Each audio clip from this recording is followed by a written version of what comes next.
Right. Hi, I'm Travis. I'm Emma. And these are Husbands Watching Housewives. Yes, I'm Scott. I'm Geoff. And we're in different rooms now. We are back with our returning champions, Husband Watching Housewives, and we are going to talk about the Real Housewives of Orange County season 20 premiere tonight. Very excited to have this conversation. Don't know how excited we all are about the episode, but super excited to jump in. Yeah, this was an episode that I was not necessarily looking forward to, and so I think I was pleasantly surprised by the outcome. But I think it's got some promise, I think, for the rest of the season. I want to unpack, why were you not excited about it to begin with?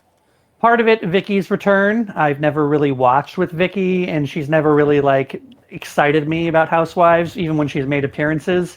That's part of it. And then also just that last season was so messy, and not in a good way, that it just without Katie on and everything, I just was not looking forward to them trying to make lemonade out of all these lemons they have left over from last season. Or I guess orange juice out of all the oranges they have left over. Yeah, you're right with lemons, because Shannon's thing is lemons. 9 lemons in a bowl. Yeah. For me, it was that, just the fact that there's we just, push Katie out, but let's move on from that and act like we're a real thing, a friend group, and nope. Yeah. That, and it's just the energy, I think, in general of the cast, just in all the previews we've seen, is just very kind of humdrum. And it started off that way with this whole I don't know why we're supposed to bow down and be so happy that Vicky's back. It's great that she's back. I know she represents a legacy of the show, etc. But I don't know that it all needs to be built around her and all of us being oh, it's great. So the whole back and forth between Mexico and Orange County is whatever. So. But I guess it was a good job catching us up on what's going on with Vicky and her really hot, attractive boyfriend. No.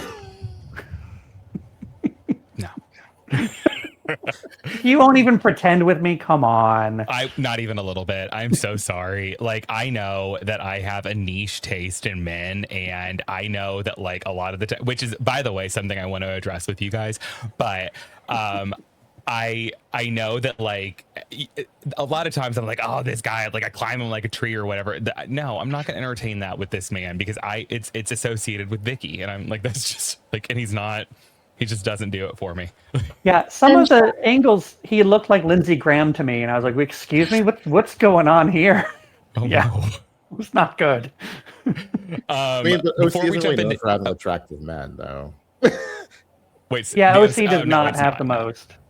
No, Eddie's cute though. I'll give it Eddie. Eddie is cute. Slade 20 years ago was cute, I guess. Gina's man isn't that bad. He's all right. He's teddy bear cute. Yes, and Gina's son that called her a cunt or whatever in the first season, he was also very cute. Don't remember that. It's funny, I totally, because we were talking about when we started watching OC, when I started watching, I completely missed when Gina and Emily came on the show. And I just I thought we were talking about Gina Kehoe. I'm sorry. Never mind. I'm going back clear back to season 1. Oh, Gina Kehoe. Oh, Shane. Yes. Yeah. Yes. You know what? Gina is Gina's Travis. Okay, Gina's Travis's, and then what is the other Emily's one? is Shane. Emily. He's I feel if he got a hair transplant, he wouldn't be terrible. I could be wrong. If he got a head transplant, it wouldn't be terrible. Anyway, before we jump into all this really quick, what is the last song everyone listened to? Oh. I knew you were going to ask this question, because that's what the besties do. But honest to God, I have not listened to music in probably 3 days. So I'm going to say nothing. I've just listened to podcasts and stuff. That's fair. Yeah. What's the last podcast you listened to?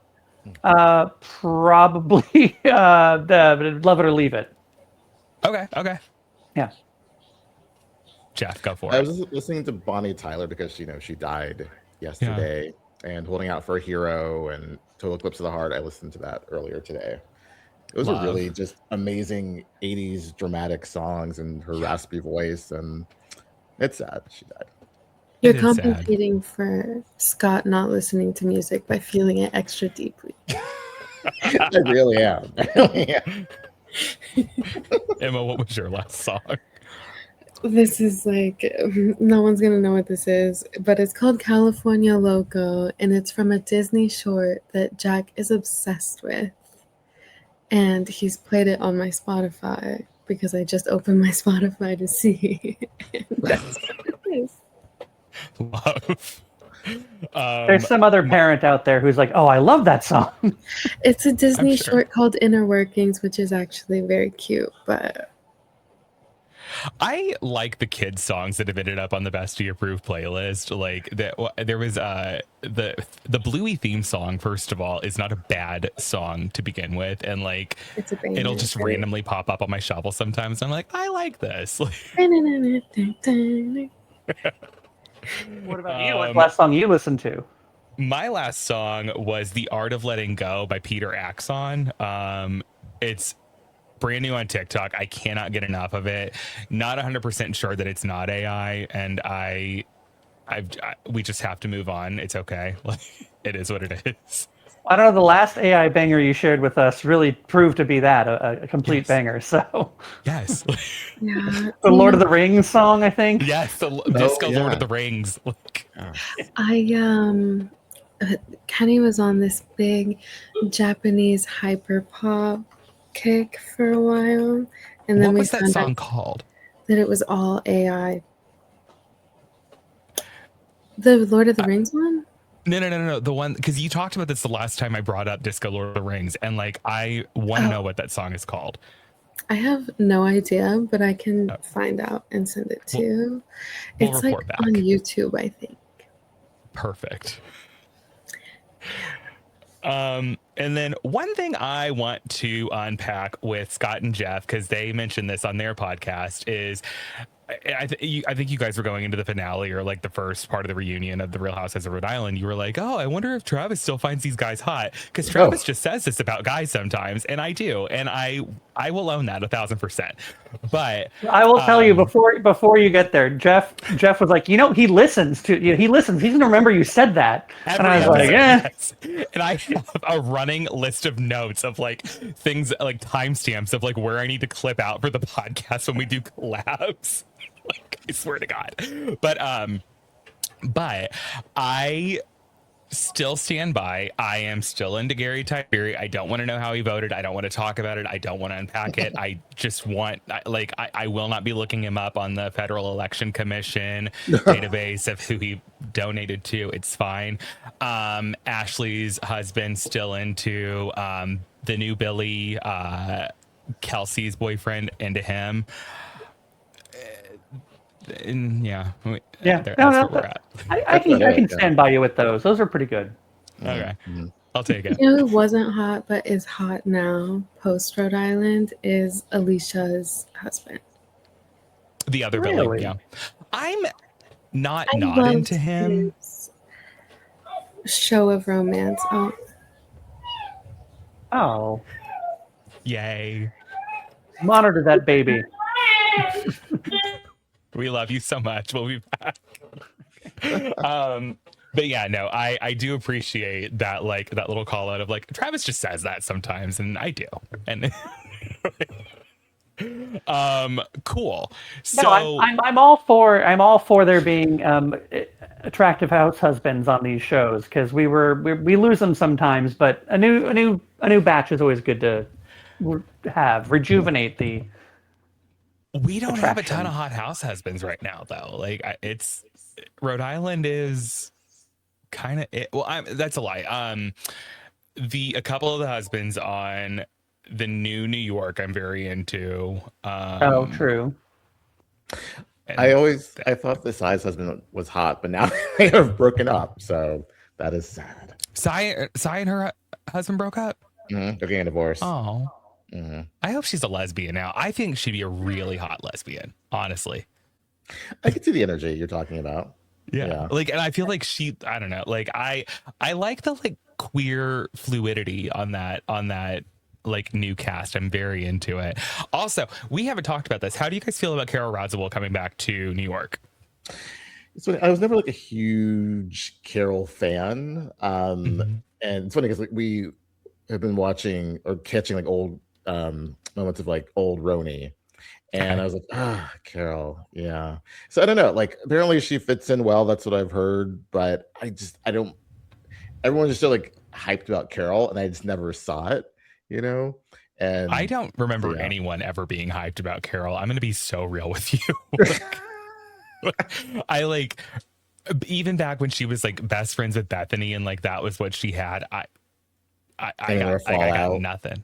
Yeah. I mean, I never watched when she was on the old Roni, so my only guess is that maybe if they're bringing her on because she's not going to be that performative as the others would be, so it's kind of a link to the older legacy cast, and she'll come on and still kind of be real. Whereas if you know full well you bring on any of the others, they would come on and just be completely Dorinda and Luann from the others. I don't think would fit well. Like I can't see Luann or Dorinda or Ramona hanging out with these women, but Carol, because she's so cool.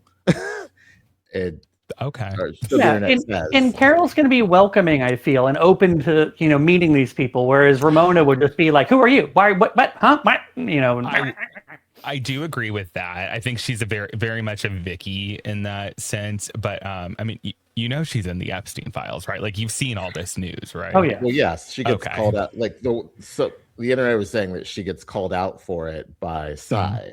Like Sai does not take her foot off of her neck the entire time, apparently. And nice. I'm excited about that. Yeah, I'm into it. Me too. But yeah, so I guess the Real Housewives of Orange County season 20. Yeah. This is. I mean, we've been putting it off for so long. We have. It's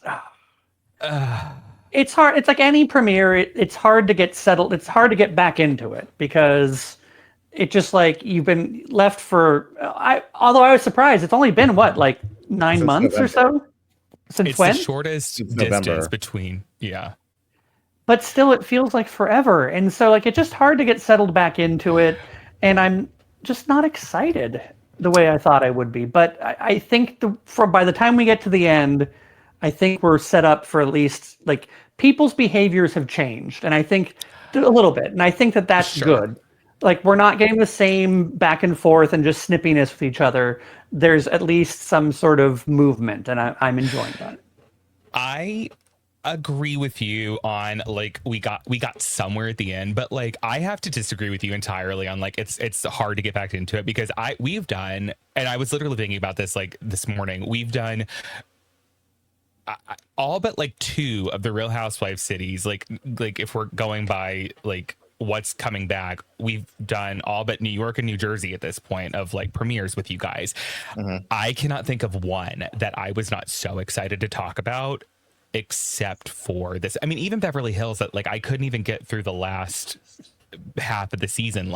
Like I was still excited to talk about Beverly Hills. This one, I'm like, meh, like, and like, which sucks because it's the season 20. Like this is the season 20 is like a big deal. Like this is 20 years of Housewives, and like this was like the one that like created this like this franchise that we all love and adore. I don't know, like these. I don't know. I don't know. I hear you. Looking more forward to the girls trip, and that starts next month. Do you guys want to unpack that one when it premieres? By the way.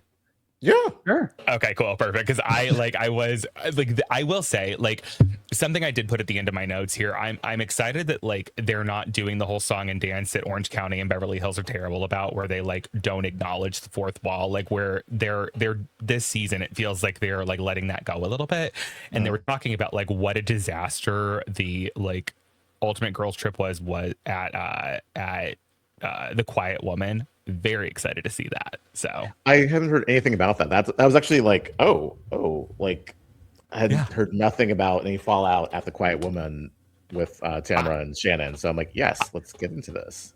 I haven't either, and I'm like, ooh, maybe I care more about this than like the show that they're actually on. I don't know. I could be wrong. It must mean the gag order on talking to bloggers on Orange County was a success.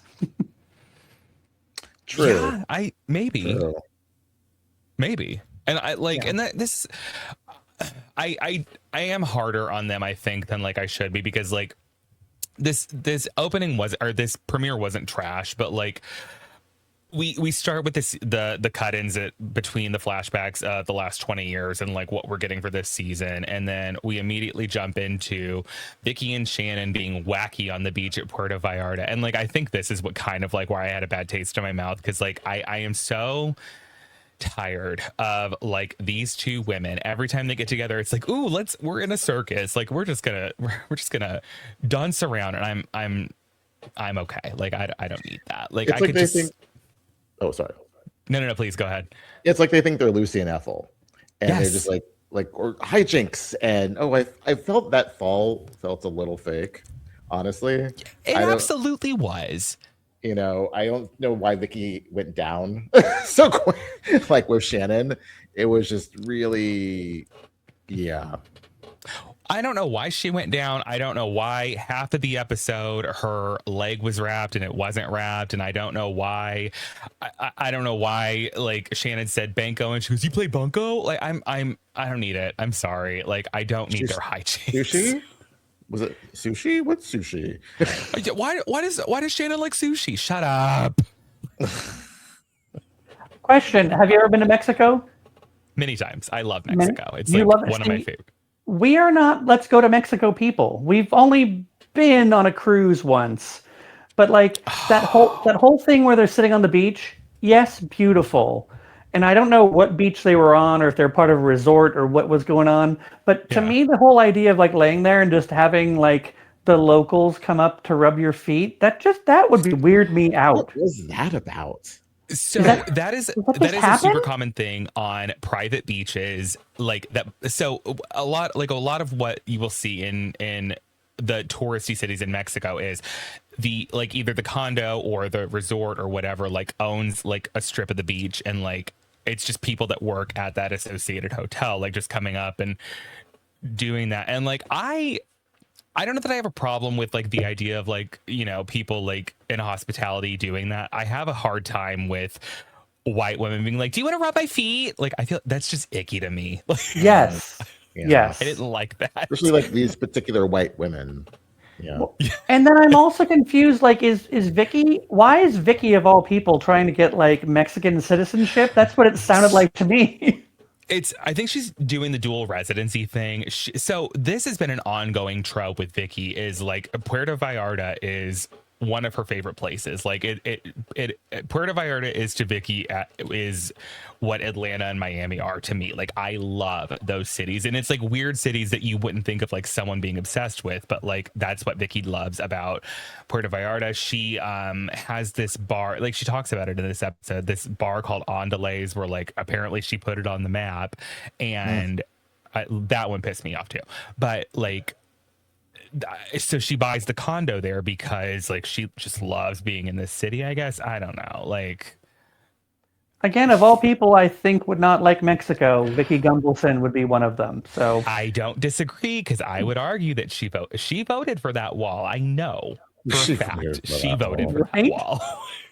Well, there was a time that like, especially around the COVID years, where they would only go to Mexico for their trips too.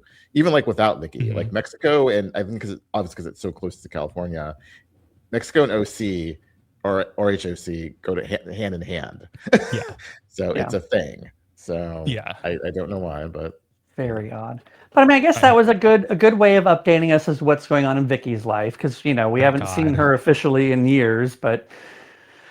So happy we got that. That was really important and really helpful. Was because I wouldn't have been able to sleep last night without it. It would have been awful. Truly needed that update. But then we go back to Orange County.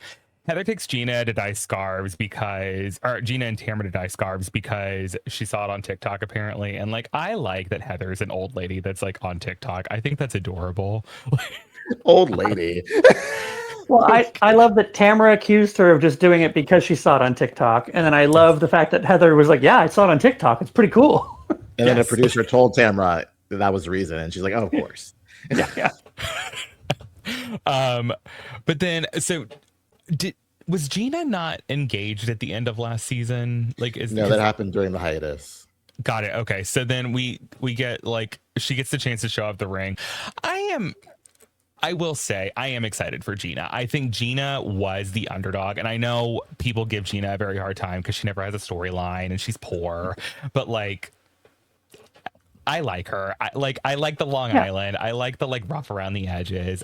I think last season she was doing a good job of like getting in the story and like actually standing up to Tamara here and there. And I was starting to like her more last season. And I hope that continues this season. I think Gina needs to distance herself from Emily because they just always end up being the same people to everybody. Yes. And yeah. I think if she can continue to like be her own person without Emily, I think that girl will go far in this business. And here's the other thing too. I like Emily also. Like I like them separately. I like them together in small doses, but like I think they can both carry their own. I think they just have they have a rough time because I think first of all, like if you look at Emily, in my mind, the way she talks and like just her state of being, you can't tell me her name. Like she doesn't have the persona of a person named Gina. So like I have a hard time differentiating that, but I like them separately. I don't know. Like I want to see what they bring now, because it does seem like at some point in the previous season, it felt like they were splitting a little bit. And I think that I want to see where this goes a little bit. I feel like Gina could survive without Emily. And I don't advocate for anyone being fired. I just, after last season, I had a really hard time with Emily. And I feel her anger just like kind of comes out of her pores.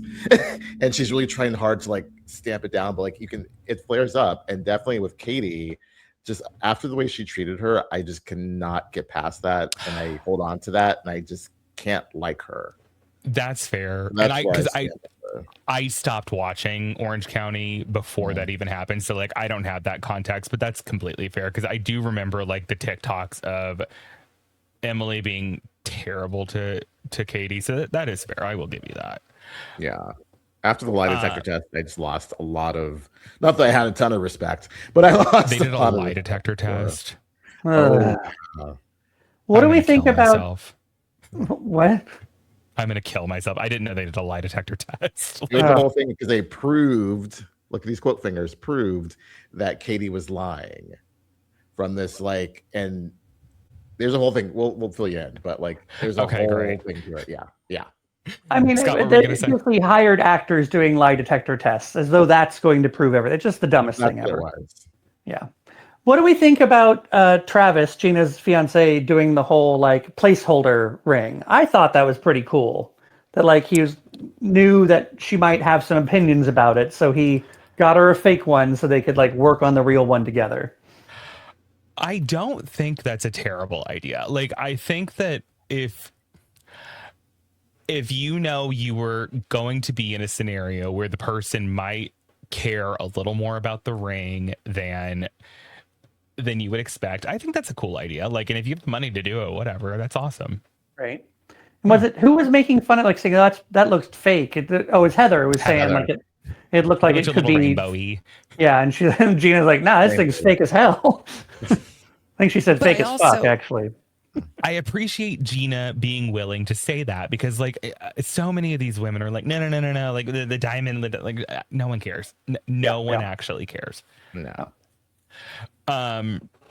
So Gina gets to show off her rainbowy ring. I'm excited for her.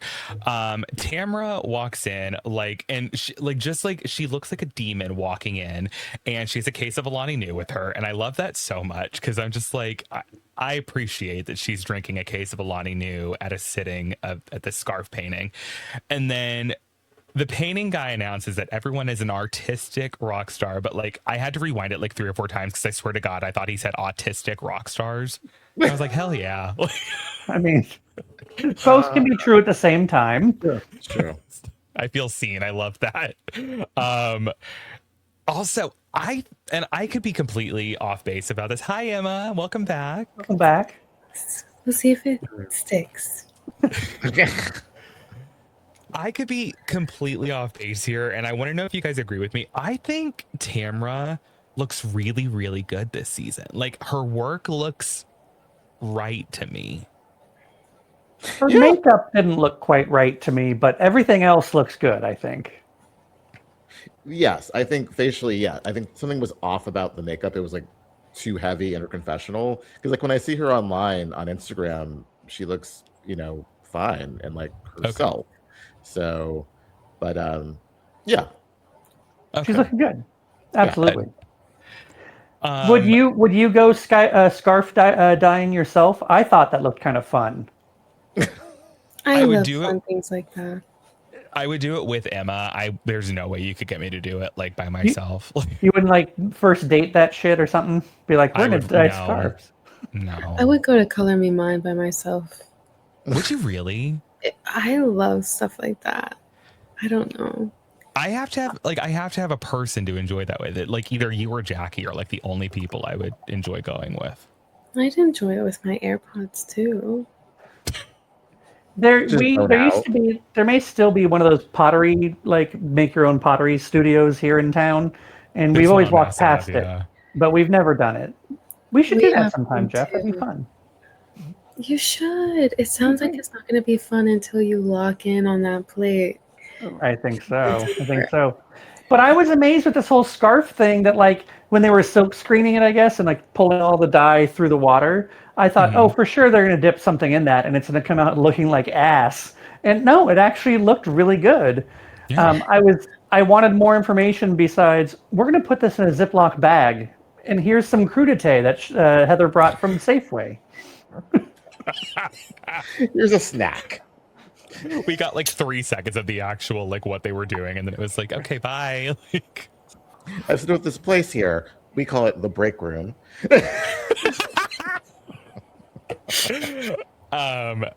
But so like during their little time in the break room, Gina and Heather get the chance to like hold Tamra's feet to the fire a little bit, and I guess Tamra was on the Jeff Lewis radio show a couple of weeks before this saying that she was going to burn it all down, and then they bring up the Ultimate Girls Trip thing, which I really appreciated. And Tamra can't just say, yeah, I've been mad at you guys. Like, she's like, no, that was all a joke. Like, come on, Tamra. Like, you fancy yourself this woman that is so real and so honest and so like forthright, and like you just can't do it. Well, she does both. She's like, oh, that was just joking. But then she's also said, it was all of you against me. And then you went to dinner without me, even though Heather says, oh, no, I invited you. And it's like, why would she want to go to a dinner, even if you invited her, with frickin' Gretchen? So I think, she was like, I was left crying and you're taking pictures. And Heather is saying like, I don't know who's in that picture. I'm like, that's not besides the point, Heather. Heather knew exactly who was in that picture. Do you think that Heather Dubrow has ever not been aware of every single person in her line of sight? Like, come on. She knew exactly what was happening. And Heather is smarter than that. Like I think she was aware enough to be like, I know how Tamra's going to come out looking this season, and I don't look that bad. So here we go. Yeah. I mean, by the end of the season, it was really like all the women, and then Tamra on an island and Gina on an island. And then we just like ixnayed, not Gina, sorry. Katie on an island, Tamra on an island. They kind of came together, but then they just like let go of Katie, and then it's like Tamra floating away. So, which is par for the course with Tamra, by the way. Do we not remember there was they were in Bali, I think, because it was the season that the girl from Kentucky was on that show, and Tamra's just running away saying, I'm never speaking to you guys again, and then she's back the next day. Like, this is what we do, Tamra. Yeah, it was. The thing is, because you didn't see it, so at the end of the season, they accused her of leaking stuff to bloggers, and they had this proof, and it was all a bunch of bullshit, and it was like basically like production was leading the way, and the other women were like, yes, you've done this thing, you leaked our season, and Tamara's like, I didn't do it, and like they were basically trying to like shove her off, And so she broke down, and by the last scene we see is like her breaking down and Katie trying to comfort her, yada yada yada, at the reunion. And now cut to this, and she's like, you guys really, yeah. So so this is like picking up where they left off from the reunion, kind of. Okay. Yeah. Wow. That's a lot. Can I say something though? Please. About the leaking to bloggers? Yes, Please. of course. Keep doing it. I agree. Go on, Robin Jr. It makes them more money at the end of the day. People love tea and they love to click on tea. Like, it does until it starts ruining any sort of like what's coming next sort of thing. Yeah, if it's like a spoiler. Yeah, and or when it becomes all about the fact that they're going and leaking all this stuff, which like Jersey. Every one of the franchises that have done that, it's just gotten to be so like, okay, I don't want to watch this shit anymore. So yeah, I feel like they should be more judicious and, dare I say, more sneaky about it. Because as soon as someone gets caught, the fun's over. I love your take. Is like they should just be better at doing it. Yes, seriously, I agree. That is how I feel. Do you remember the season of Salt Lake City where I don't remember? It was Whitney Rose in the car with Justin, and she was on the phone with that little boy Adam from like. Yeah, we all know what I'm talking about. I know you're talking Up about and Adam. Yeah. No. Yes, Up and Adam. Thank you. Like, sorry. I like you refer to him as that little boy Adam. Little boy. But you know who I'm talking about. Yeah, I know. That's why it's funny. Yes. That little boy, like, I feel like that was a bridge too far. I don't care about anything up and until that, though. Like, I'm fine with, I don't want to see it being leaked in real time, though. That's not interesting to me. No, yeah. There needs to be a caveat that, or like leak tea about stuff that's already happened. That would be interesting if it were like, this is what you saw on TV, but like here are the details you didn't know. I love that. Right. Call the little boy for that. That's fine. But like this is what they edited out, and now I can show you what my reaction was, and all of that.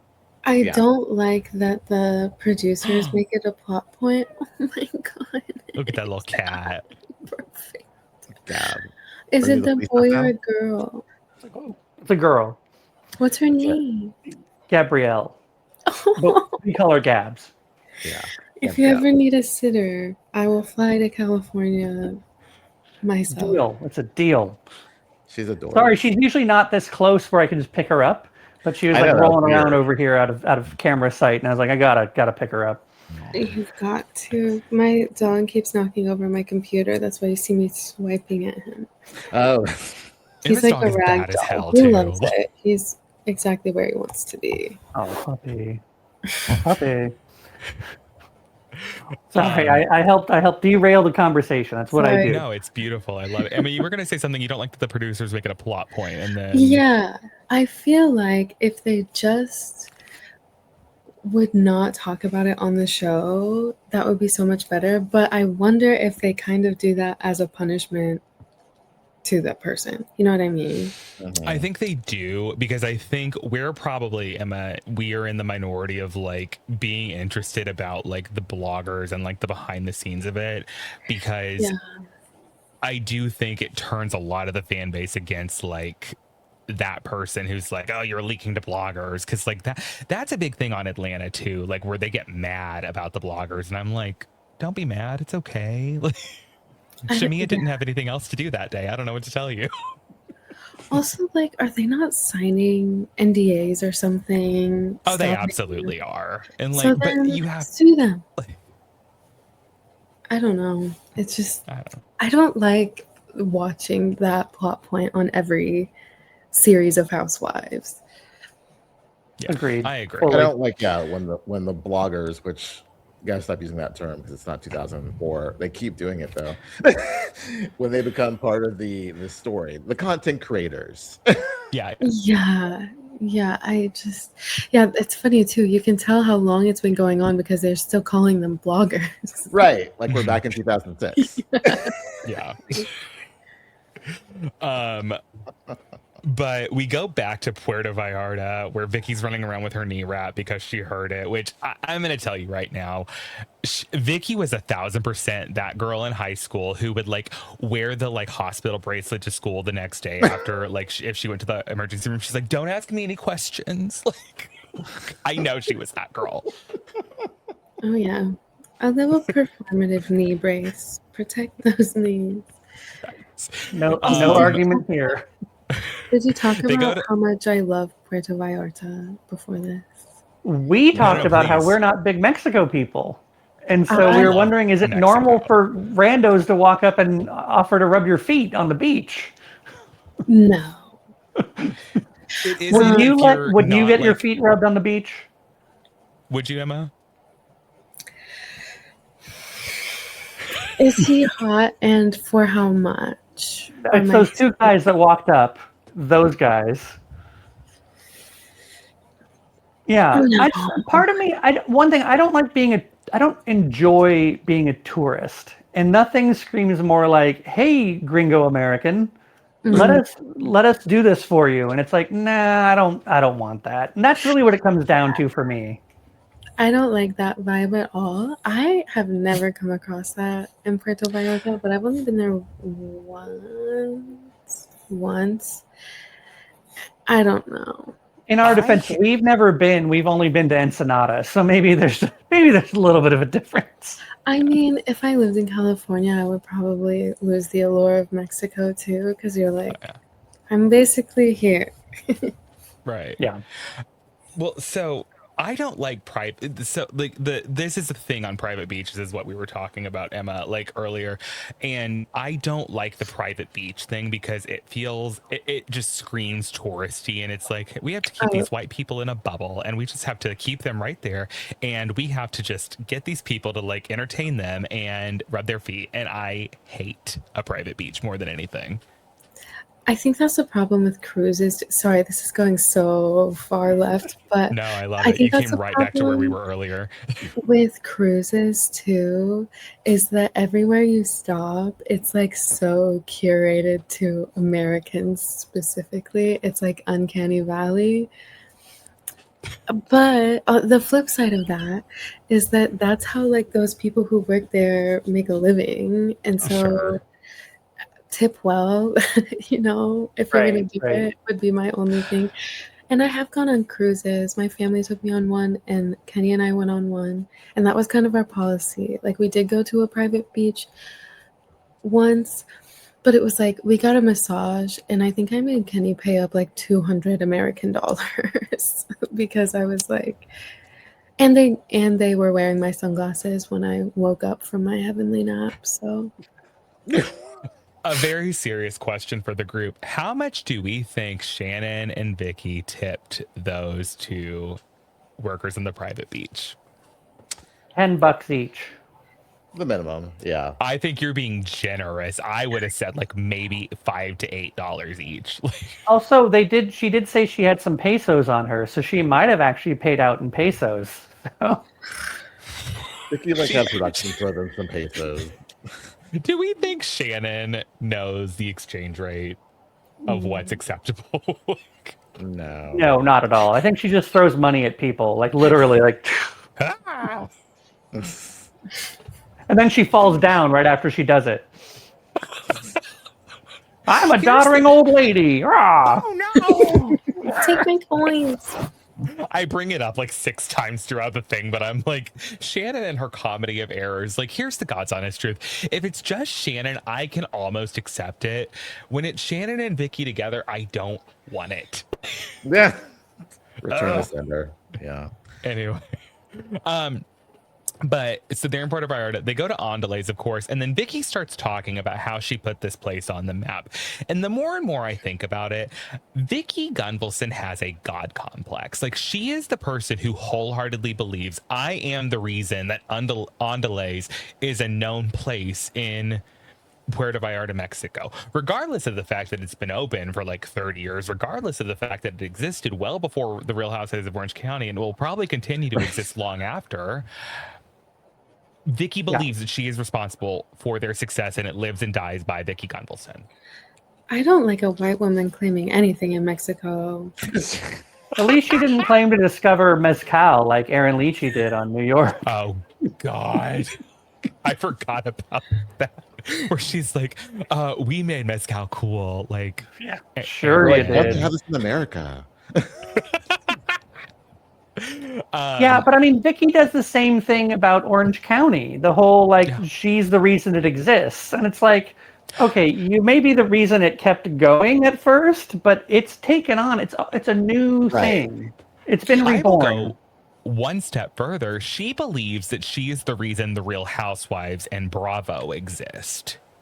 Oh, yeah, I can see Real that. Housewives, yes. I don't think her ego is that much to say Bravo, but definitely she thinks Real Housewives began and ended with her. She is the reason for the season, like Jesus. Do we all know that Gina Kehoe was the founding like housewife? Like, I just want to make sure we're all on the same page about that. It was not Vicky Gunvalson. Yeah. Okay. Yeah. Anyway. I love a confident woman. That is the one pro I'll give her. Listen. She is confident. She's a hard worker. I will give her that. That whole thing is about she's like, I can't stop working. I work 10 to 12 hours a day. I don't ever stop. And the other 12 hours of the day, she's looking in the mirror and going. Now, I mean, this is going to come off as extremely judgmental, but I'm 48 going on 49. And let me tell you, the minute I can stop working in any given day, I pull the fucking plug on it. What does she not have going on in her life that she just wants to keep working? Like, she needs a hobby, something else to occupy her time. Emma and I have talked. Oh, go ahead, please. No. I was just going to say it's escapism. She's like getting away from something in her personal life. Emma and I have talked a lot about this on our show where like my papa is like this. We used to work for a guy that was like this. Emma's boyfriend is like this, where like they have an inability to stop working. My papa is going to be, he'll be 80 in March of next year. And to this day, he still works 14 hours a day, like at his own companies. But like, I mean, he has an inability to just rest because he said this before, and the guy that we used to work for that has more money than God, who bought a golf course because he was drunk, he has also said this: if I stop working, I die. Like, they truly believe this. And I think Vicky Gunvalson is also this way because she didn't come from a ton of money, so like I think she feels like her success is the direct result of how hard she's worked, and if she doesn't stop, or if she doesn't continue this momentum, it's all over. I do believe that about her, and I will say I am impressed by her work ethic. It's like a shark. You can't stop. I think the other side of that spectrum is like losing their identity. Like once you've poured so many hours into work, if you just like stopped, it's like who am I anymore? You know? Yeah, I agree. Yeah. I'm thankful as. You know, I may not have a lot of money, but I'm thankful I have enough to not have to just keep on doing it all the time. So, another extra detour. I like the detours we take because, like, you guys are very about the business on your show, and you're like, and like, well, you know so next time we do this, maybe we'll do this Husbands Watching Housewives style, where we're just fucking tired. We want to get this recorded because damn. Yeah. Pop. Also, I think that would be fun. What, Geoff? We're just also around each other all the time, so it's just like, you know. Yeah. We gotta have a Emma buzzer have for when. Problem.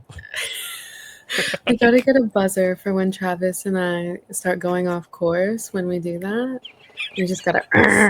Oh, it's good. I'll go get the taboo buzzer out of the box. No, so far Travis has been great because he's like, guys, we got to get back to this. We're like 5 minutes into the episode and we're already recorded 47 minutes of this motherfucker. No, I love it though. I love it so much. But back to this. Oh, we do meet Vicky's boyfriend. And we get the confessional where Vicky's thing is like, oh, he fills up my love tank. And I'm like, Don Gunvalson filled up your love tank. Brooks, the cancer faker, filled up your love tank. And that the cop or sheriff, whatever he was, Steve, also probably filled up your love tank. I think maybe your love tank is a little, there's a leak. I don't know. Yeah. Yeah. You need to fill up your own love tank before you can have someone else fill up your love tank. I agree. I don't want that man anywhere near my love tank. No, Nowhere near. No, please step off the love tank. So we go back to Orange County. Jen goes to dinner with Emily. Emily looks incredible. Like it is incredible what a diet of like rage towards Tamra Judge and Katie Janela will do to you, but I like it. I'll start that diet in a heartbeat. She looked good when she was moving. Like when she was in scenes moving, great. But the minute she stopped and there was any sort of like close up on her or like just like her confessionals, she didn't look as good. And I'm not saying that like it's a full on Monet situation. It just like when she's like moving through life, she looked really comfortable and natural and everything. But whenever they sit her or give her a close up, she just looks very like, I don't know what to do with myself. And it gets very awkward. That is a carryover. Oh, go ahead. My computer keeps lagging, and I don't even realize that I'm cutting people off until it's too late.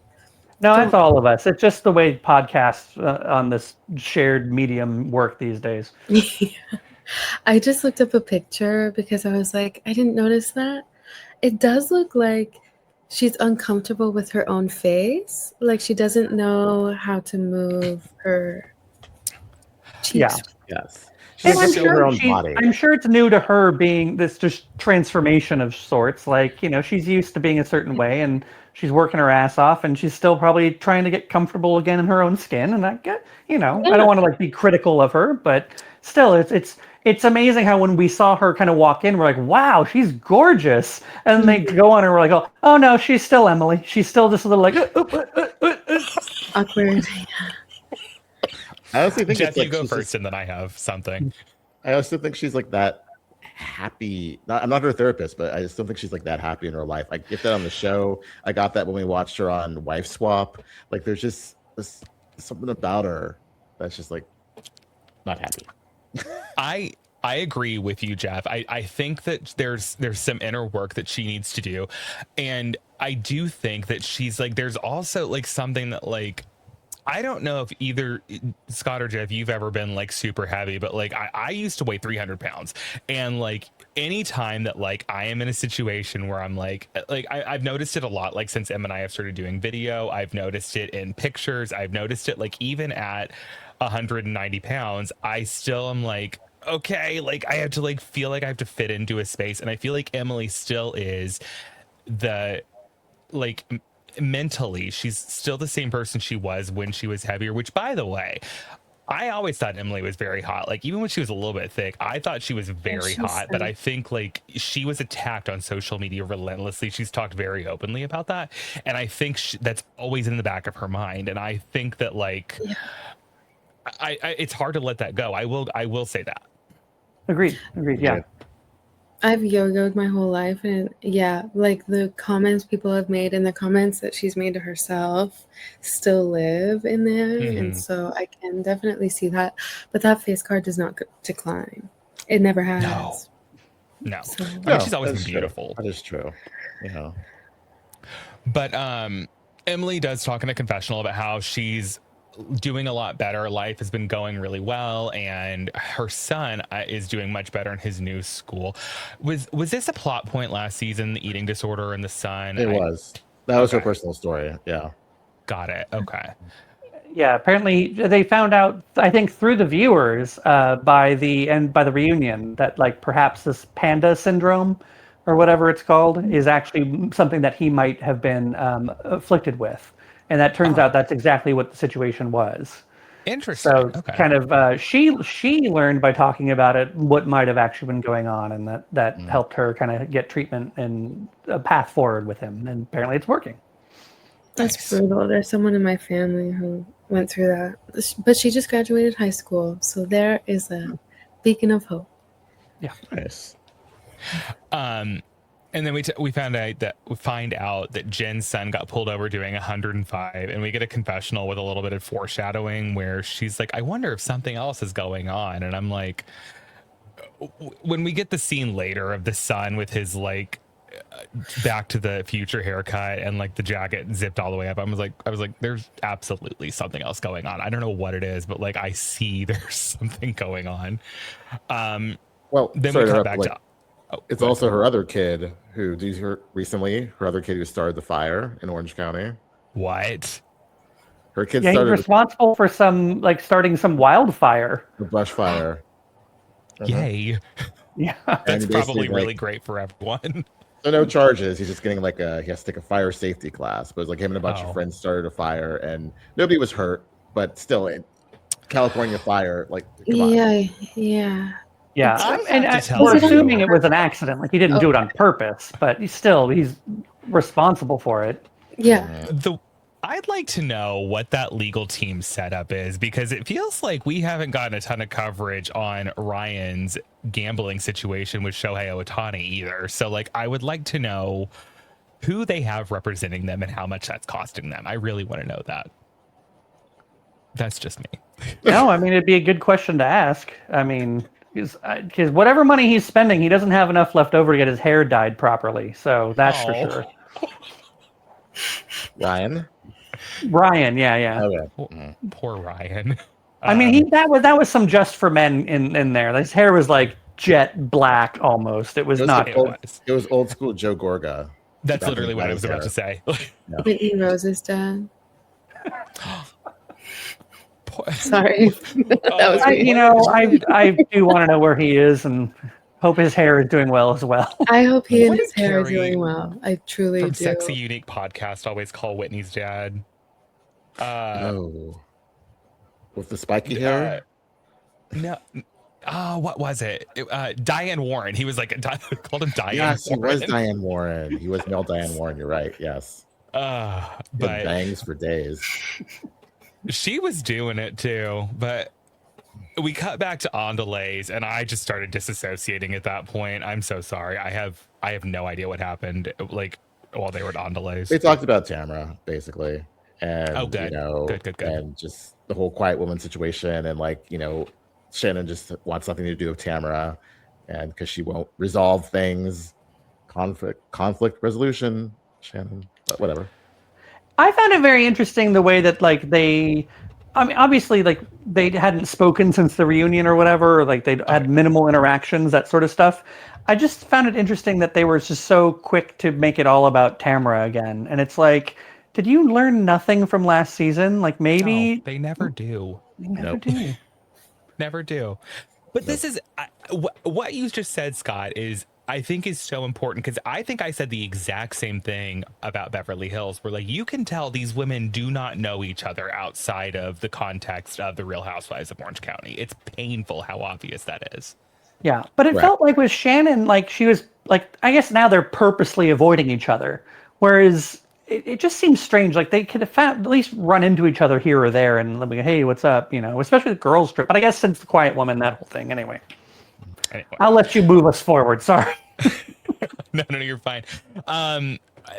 This felt like the bounces between these scenes felt very quick. So Tamara's helping Sophia pack for her new apartment. Emily's doing laundry, and Amabel is being a demon monster and painting. Jen announces that Grayson's ticket was $700, and then Shannon's being wacky and goofy and walking her dogs, and she might fall over. And Might. There's never a might. It's an of course.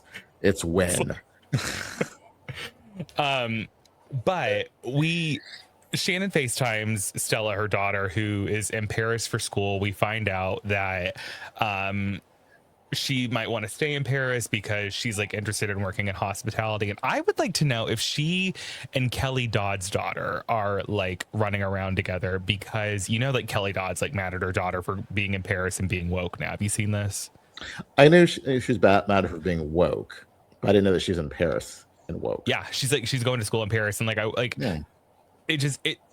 I would like to know if they're running around together, because I like Shannon's daughters. For all of Shannon's faults, I do think she did an incredible job raising all three of those girls, and I think that I would like to know, like, I would like to see like a next gen situation with like some of the Orange County kids. I think that'd be cool. That's why Nick was at the Heather Dubrow event, was because they're trying to make that happen. I love that. But nothing's come of it yet, so it's like Tell them to go to Paris. I want the Paris edition. Bravo tried to do Paris before with those Real Girlfriends of Paris. They did, didn't they? And it just like went away after the one season. It was a little hard to watch. It's because they were all Georgia from NYC. They were all basically the same character. Okay. They were Rhode Island before Rhode Island was Rhode Island. Yeah. Are you guys watching Next Gen NYC? No. I mean, I see like the stuff on social media about it, and I read that or watch it. Watch. It's fun. Is it worth a watch?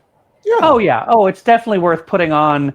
And it's so Next Gen. It's like they do the subtitles differently, and it feels like a whole different thing and much younger. But it's also that bullshit where they're like, it's the first episode of this season. One of the girls is talking to Gia Giudice about, your mom unfollowed me. And you're like, oh, girl, if you're going to make a problem about Teresa unfollowing you, you have so many other problems in your life. It's so ridiculous. She does. It's called her dad filed for bankruptcy. I'm just saying, it's what's nice about it. It's definitely a different generation where it's like this. Maybe you didn't post. It's the equivalent of Rhode Island with the whole Rosie didn't post about Kelsey cutting her hair bullshit. Where you're like, who the fuck cares? I'm sorry, I didn't know how to take a picture of the back of my head. Yeah. That's like 80% of Secret Lives of Mormon Wives too. Oh, that's true. You're right. Did you see the Sorry. Oh, please, there was a TikTok of, why can't I think of her name? The hot one that just came out with a song. What's her name? Miranda. She made a TikTok of all the times Chase had texted her telling her to repost his TikTok. Oh, I believe that is it. Solid gold. And it was amazing to watch. I'm gonna go look for that. Can I just go on record and say, number one, I love Miranda's new song. I will not accept any negative judgment for that. Number two, Chase has kind of dabbled in the I might be open to being bi pool. I want him to figure it out with me. I love him. I want that for you. I think Chase is so obnoxiously hot. I'm so into him. Of all the dudes, he is like the hottest. But really, that's not saying much because those dudes are not hot. Whitney Levitt's Creature. Yes, you're right. Whitney's nothing is hot. Yeah. I think Connor has gotten much hotter as like he has been able to be like honest about like what happened in the past. I like Connor now. I think he's very hot. And he figured out his hair too. Yes. Well, he went to Turkey and got the hair transplant. So I think watching him be supportive, much like Alicia's husband, kind of swayed me into him, because it's like I watched him like tear up on Dancing with the Stars and all of that, and I'm like, oh, that's a good man. They're sweet. But I'm just gonna go on record. Chase, it doesn't take any swaying with me. Just line it up. Anyway. Line it up. But it's rocks up here, so I don't care. I don't need him to be smart. Also, by the way, we find out that Shannon is paying $10,500 a month for rent. Hey, like, is that normal on the West Coast? No. Normal? Yes. How could that be normal? I mean, I guess if you're renting an entire giant house for yourself, maybe. Why not just buy the house? I don't understand. I thought the same thing. Why not just get a mortgage? Have some equity or something.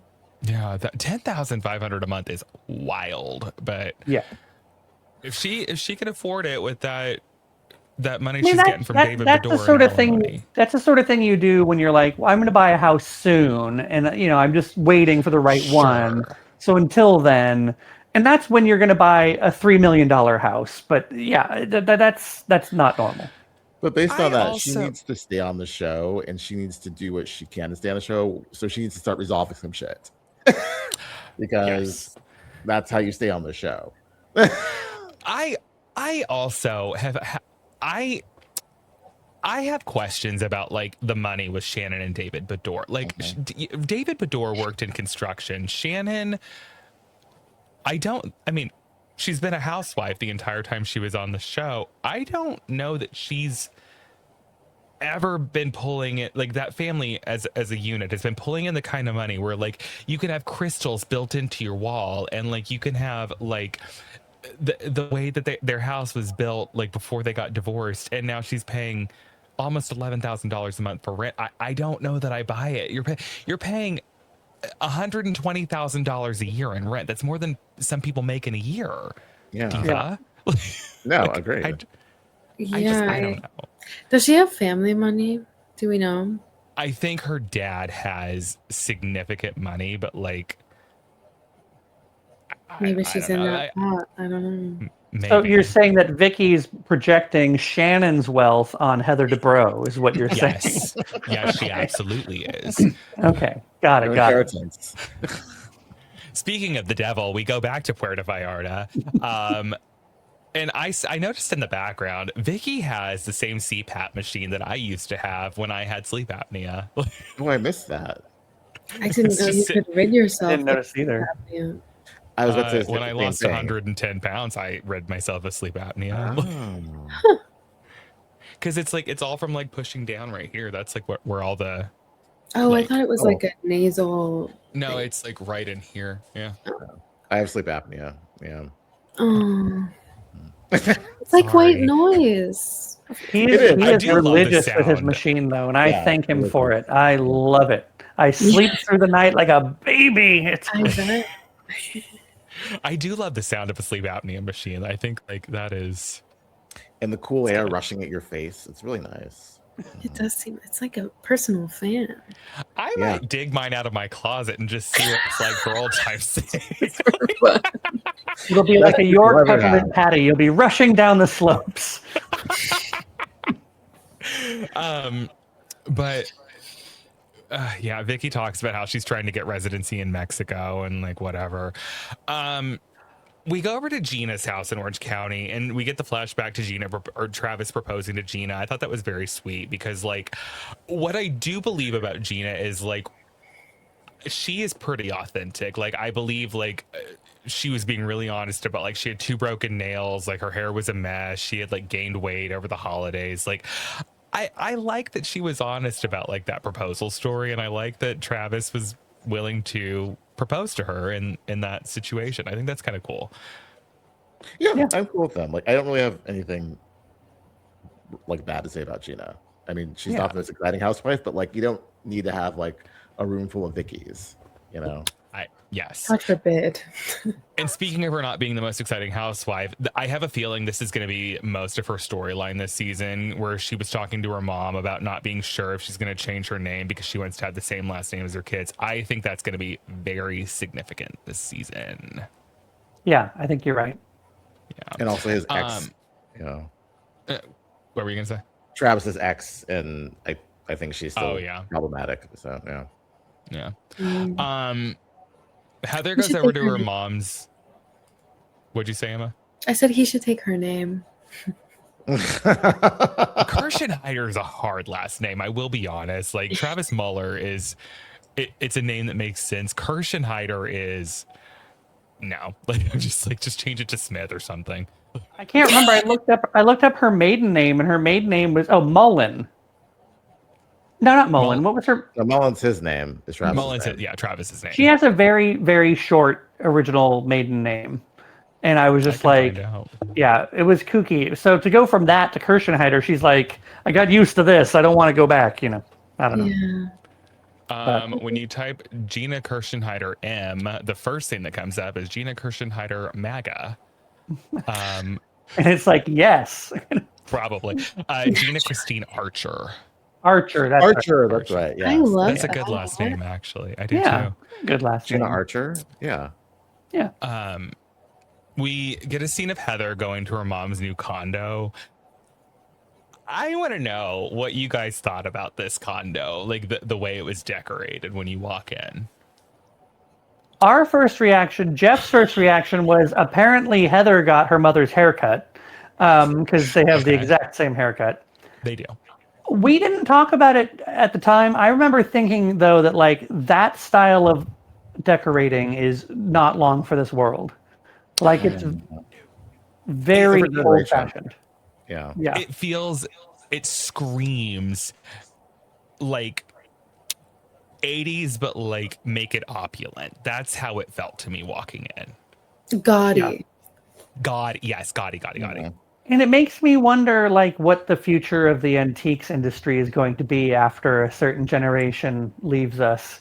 Non-existent. Yeah, because some of that stuff you're like, it's nice. I can tell it's nice, but it's nice in the way that collecting Hummels is nice. So yes, yeah. I also my generation won't be any better either because it's minimalist, first of all, and everything is like has a 5-year lifespan before it's destroyed. Anyway, it feels like Heather's mom, which, by the way, I like Heather's mom. I'm curious to get more of her because I think she's very interesting. And like, I think we're going to get a lot more context about their relationship. I'm excited about that. It feels like she went to Japan or China one time and she walked through like a gift shop at the Great Wall of China and she said, I'll take it, wrap it all up. I can see that. I want Bravo to consider this. I want Bravo to consider Bronwyn's mom and Heather's mom. Spinoff. Bronwyn Wyndham Burke or Bronwyn? No, Bronwyn from Salt Lake. Yeah, I want Muzzy and yeah, be great. I don't Muzzy. Maybe. Put him on the Great Wall. Do you guys remember? What'd you say, Emma? I was just tying it back to the Great Wall of China. Their show. Put him on the Great Wall of China. The Amazing Race, like. Yeah. Do you guys remember Bronwyn Wyndham Burke's mother? By the way, no, I missed the Bronwyn years. Okay, Bronwyn was on 5 or 6 years ago on Orange County, and her mother was like a shaman who was unwell and hated her daughter, more than Muzzy did on Salt Lake City and at their worst. Like it is so uncomfortable to watch. And if you guys ever get a chance, go back and watch the Bronwyn season of Orange County because it is dark. It sounds like we need to stop naming our daughters Bronwyn. Didn't she have like more kids than Jen? She had like 8 or 9 kids, something insane. Yeah.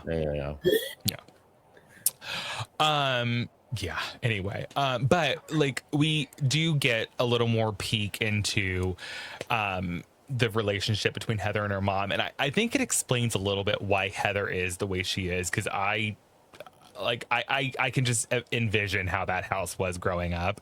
And we also find out that Heather's mom lost Heather's dad's ashes, which is wildly uncomfortable, and I don't know what to do with that, because like the idea of like having someone's ashes and then like not knowing where they are, like that makes me so uncomfortable. See, that's how those things end up at like an estate sale or an antique shop, and you're like, oh, look at this, oh, it's a person. I don't want it. I'm not surprised in that condo though. It's like, of course it's lost. Yeah, I'm sure he's probably in an ornate urn that matches all the other decor, and it just blends right in. It's camouflaged somewhere. I spy. Do we think that Heather's mom came up with the line, God created Los Angeles, but he lives in New York? Do we think that she actually came up with that, or she paid someone to write it for her? I think she came up with it, and as Heather said, she rehearsed it because she was like, cameras are coming, I'm gonna do this. You want a cookie, mother? Well, here I am. 100% that. Oh Lord. So then we get the like clips of everyone getting ready for Heather's party. We meet the new housewife, Carmela. And I think I texted this to you guys. She looks like if Deandra Simmons and Sheena Shea had a baby. And she seems really cool. Like I really, really like her. I like what we've seen of her. We haven't gotten a whole lot, but like she seems like she can hold her own. She used to be a playmate. Now she's a real estate agent, which I think that was also Gina Kehoe's journey too, right? Yeah, you're right. That was which they were taking it full circle. Yeah. I don't know how I feel about Carmela trying to use "I'm from Cleveland" as a flex. Was it Cleveland or Cincinnati? It was Cleveland. I'm like, I know you're trying to work that in here right now and be like, this is my little backstory, but like, I don't know that people watching Orange County are going to be like, whoa, this girl's from Cleveland, better watch out. Like, they have rivers that catch on fire. That's kind of their thing. LeBron James. It's like right just a stone's throw away from Emma and me. Like, I know. I'm watching from Indianapolis saying, why are you flexing Cleveland? Hot in Cleveland. Yeah. It's like me saying, I'm from Carmel. Like, stop. I love how the Midwest pronounces things. Okay. Carmel? Yeah. Oh, It because you guys doesn't say have Carmel. the second Yeah. A in it. Yeah. Oh, right. I forgot. Yeah. Sorry. No, it's all right. No, it's how we differentiate. My favorite pronunciation is Versailles, Kentucky. Versailles. Oh, it's Versailles. Sorry. All right. But still. We drive through there on my way to my Aunt Mary's. Versailles. I didn't know it wasn't Versailles my entire life until like we were driving through. My papa was like, "It's Versailles, Travis Michael," and I was like, I knew Sorry. it was Versailles because I'm a country. So we go over to Heather's party. Heather's son Nick comes out and he's like the little announcer for the evening, and I like all of Heather and Terry's kids, and I think they did a great job as parents. I will say that I think they're all very like well adjusted and like confident. I really, really like all of them. Yeah.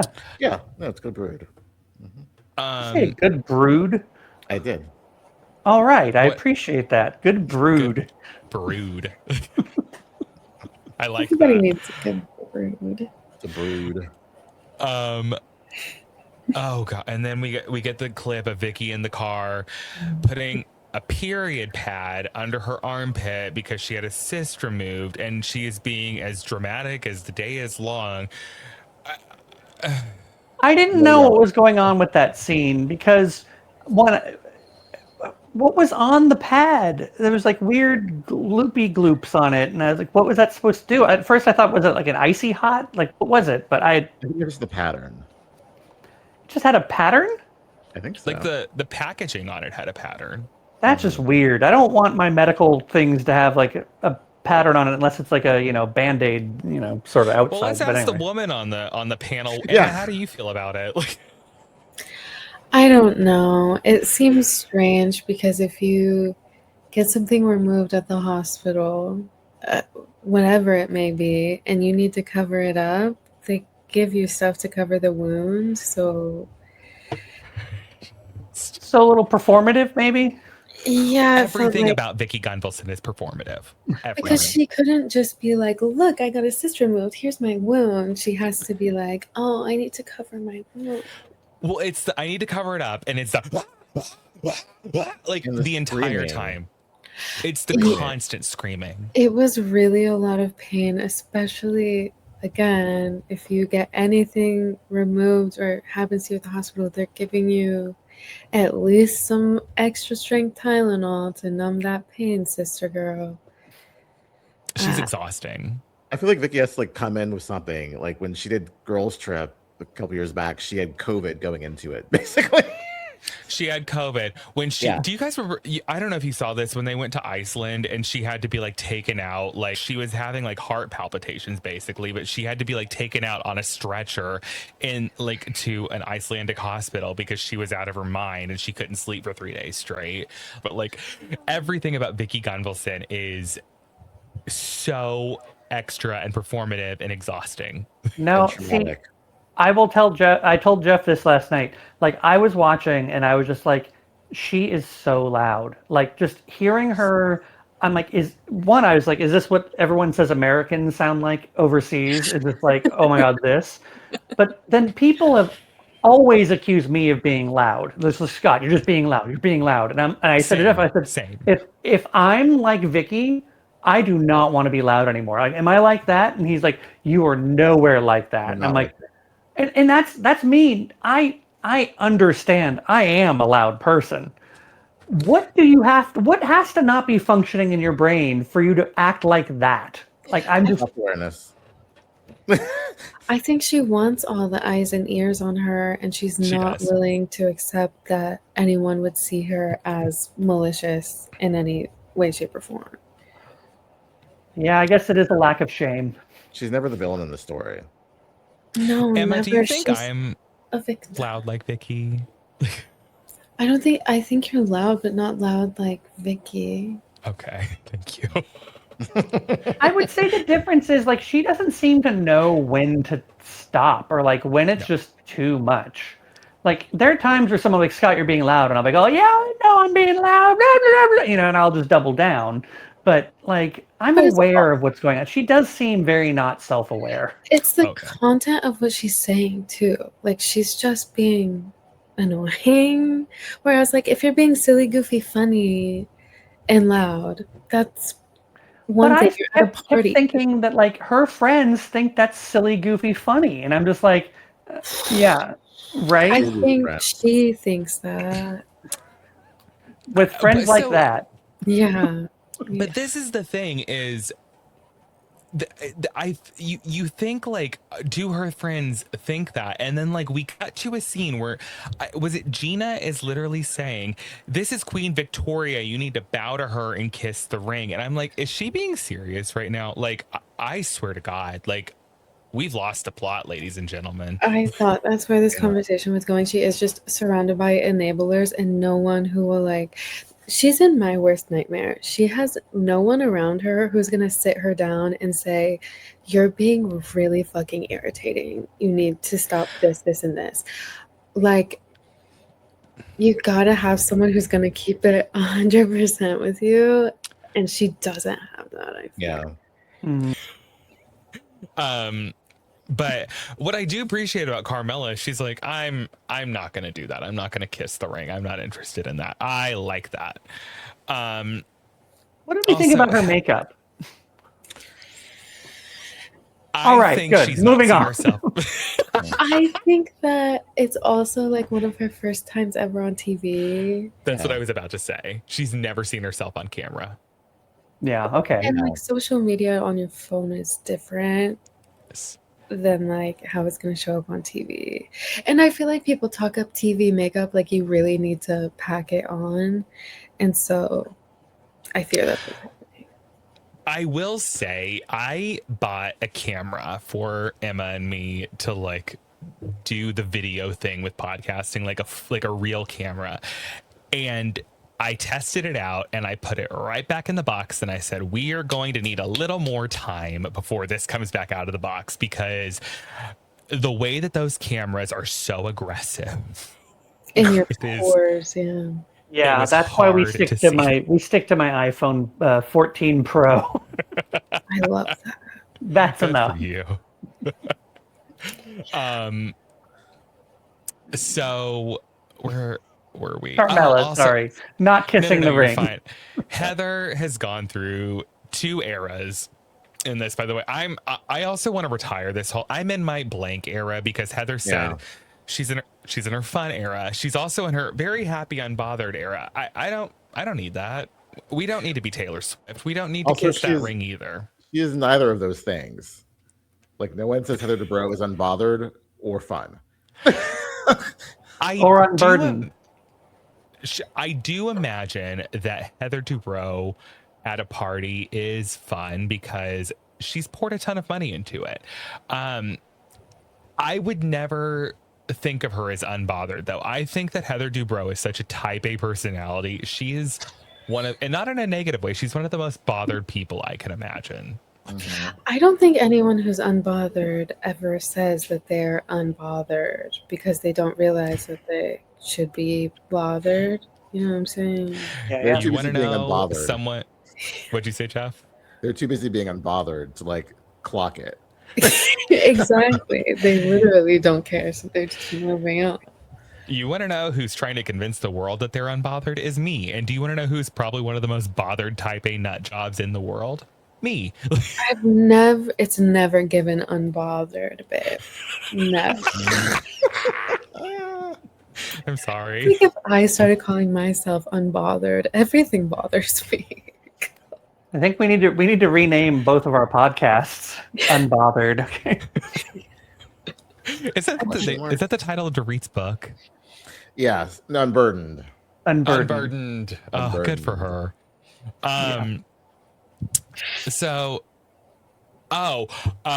this is the one that really got me. So Heather goes up to Vicky, and Heather brings up that she says that she brings up the thing that where Vicky says that Heather and Terry inherited all of their money. And when Vicky does this voice where she's like screaming and like it's the argumentative screaming voice, that voice, and like I know you guys didn't watch the Vicky years, but just trust me, this is the Vicky voice that is a trigger for me. I hate when she does this voice. And like she's like, I don't know, I'm gonna stop screaming at me. And I'm like, yeah. I didn't like it. It's that annoying. voice. We see it in the preview where she's like, I don't care. Yes. Yeah. And it's the nasally, it's the most grating voice. And I don't like to say that about women's voices, except for Vicky Gunvalson. Mm-hmm. No, because she's like monotone but at a high pitch, and it's very It's well earned. It is. So then we cut to Emily and Heather bouncing in the bounce house with Shannon, who just can't get up off the ground, and she's just so silly and goofy and wacky. I thought she was so worried about falling down, and then she goes into a bounce house. She's like, what is going on? With her panties out, by the way. I just want everyone to see the dress was like up to her cooch and her panties were out. Poor Shannon. Like, and this is where like when it's not her and Vicky, I think it's kind of funny because like Shannon is a comedy of errors. Like Shannon can't get up off the ground and it's funny, but whatever. So then we cut to Jen trying to tell Tamara about Heather saying that Heather puts Tamara in a box.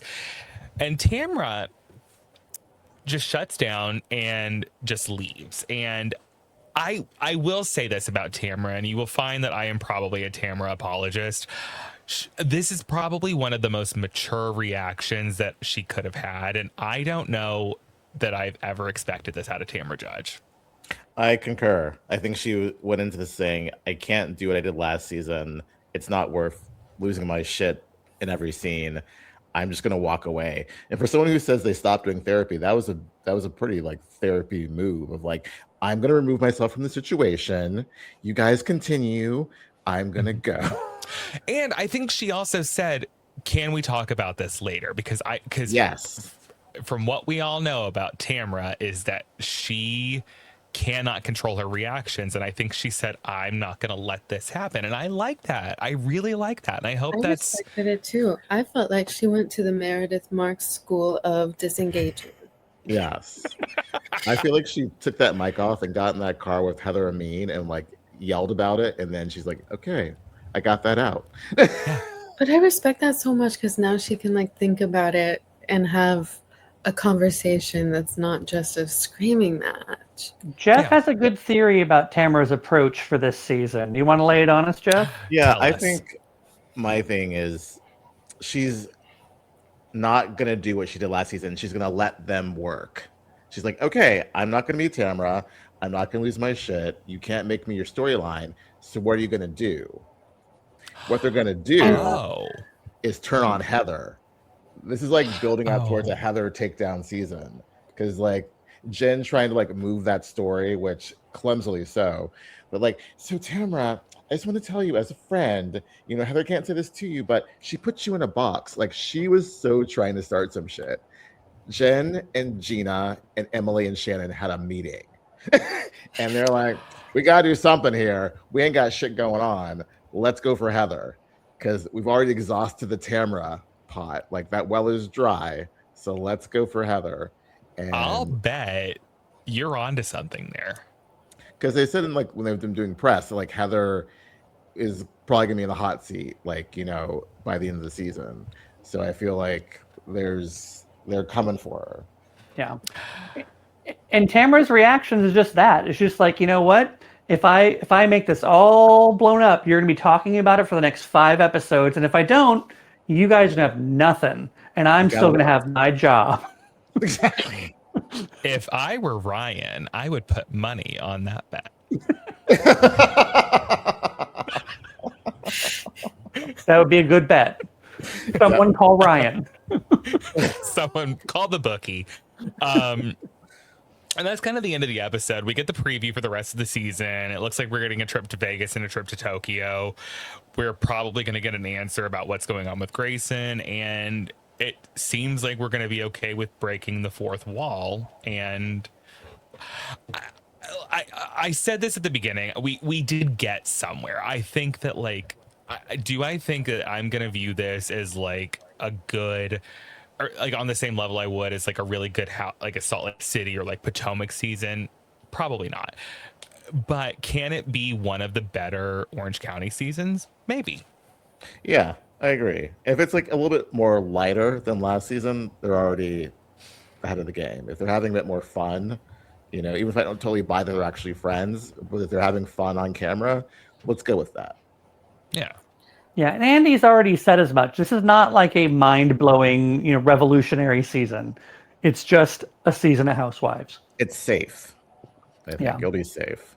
Which for Orange County, they need some safety because they've gotten themselves in some hot water this last couple of years. Yeah. And not that them going to Japan is going to be keeping them from doing anything problematic. I asked this at the end of every one of the episodes we've done together. Who would we want to be friends with from this city? Tamara. Okay. I can get behind Tamara. I kind of see myself in her. Most of the time, that's a hard question because I can see myself being friends with all of them. With this one, it's a hard question because I don't really see myself being friends with any. I feel the same way. Well, I agree. I could totally be friends with Tamara. I think she would be, and that's why I believe the other women when they say that she's just so extra, that it would just be aggravating. I would say probably Heather, although I worry about her being two-faced, like legitimately two-faced, like talking behind my back, real hard shit about me, and I was like, not into it. But I'd say Heather. Okay. Yeah. I would say probably Tamara or Heather. Yeah. Like, because what I will say, Tamara, with Teddy, I think Tamara and Teddy have a good friendship. I like the way that is played out because I believe it's a very genuine friendship. I think Tamara's probably a really ride or die friend, like as long as you don't cross her. I think off camera Tamara is way more laid back and chill than this Tamara we see. Yeah. And probably a very good friend too. So yeah. Well, we did it, you guys. Yay! I know like they've probably already know where to find you, but tell the besties where to find you guys. Oh, it's wherever you find your podcasts and online at husbandswatchinghousewives.com. I forgot you guys do have a website now. Yeah, we do. Yeah, I forgot too. There. You can also get us anywhere, you know, on TikTok at Husbands Watching, and then Facebook and Instagram at Husbands Watching Housewives. Also, you know what I forgot to mention? I forgot to mention my hatred of Vicky's damn confessional outfit. Ugh. Oh, bring it up. Bring it up since you had it up earlier. Oh, I'm recording on my phone. I can't make that happen, but I'll send you that. But everyone look it I'll up. I'll put it on our Instagram because I got the most horrifying AI generated image of like what Scott and Geoff see when this comes up. So we might make it the show cover. We'll see. But yeah, please do, please. But anyway, also Brendan from Podpage, please sponsor us because we both have Podpage websites and we love you. Yeah. Hello. And we know other people with podcasts. That's true. Awesome. So from Indy to San Francisco to Corona Del Mar to wherever else in Orange County, we love you. Thank you for being here and thank you for listening. I hoped you were going to say Carmel by the Sea. I don't know where that is. Okay, bye.